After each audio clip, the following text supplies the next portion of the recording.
ओमकार अप्पांचा विषय लय आडे. जय शिवराय सगळ्यांचा. विषय असा होता की आज आम्ही चाललो होतो ओमकार भाऊंला मोबाईल घेण्यासाठी. तर त्यासाठी आम्ही मेट्रोने जाणार होतो. पहिल्यांदा गेलो स्वारगेट मेट्रो स्टेशनच्या तिथं आणि तिकीटं काढायला सुरुवात केली. तिकीटं तर काढली आम्ही पिंपरी चिंचवडची बरं का. डायरेक्ट पिंपरीची मेट्रो पकडली आणि तिथं मस्त असं बसून गेलो आणि AC मध्ये असल्यामुळे आम्हाला टेन्शन नव्हतं आणि गेलो पिंपरी चिंचवडला पोचलो डायरेक्ट. आणि तिथं गेल्या पहिल्यांदा म्हटलं पोटा पाण्याची काहीतरी सोय करावं आणि सिद्धिविनायक वडापाव पशी खाल आणि आमच्या अशी रस्त्याने उन्हापासून वाचण्यासाठी अशी हेडेचाळे चालू होते ना. आम्ही गेलो फायनली मोबाईल मार्केटच्या तिथं पोहोचल्यानंतर आमच्या दोन गवळणी उन्हापासून वाचत कशा बशा तिथं आल्यानंतर आम्ही गेलो. आम्हाला जिथं मोबाईल घ्यायचा होता तिथं गेल्यानंतर पहिल्यांदा आम्ही पैशांची अरेंजमेंट वगैरे करणं चाललो होतो ओमकार भाऊंची.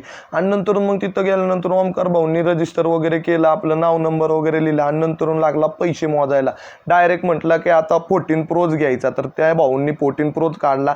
ओमकार अप्पांनी केली मोबाईलची ओपनिंग झाल्यानंतर भाऊ एवढा खुश वाटत होता की बोलायला नको ना. आम्ही पण एवढे खुश झालो होतो. नंतर बाहेर अशी सेल्फी वगैरे घेतली आणि पिंपरीच्या मार्केटमधनं आम्ही बाहेर आलो आणि मेट्रोपाशी थांबल्यानंतर मेट्रोने आम्ही डायरेक्ट आलो स्वारगेटला आम्ही पाहिलं. तिथं स्वारगेट स्टेशनचं मिनी स्ट्रक्चर एक नंबर वाटत होतं बघा.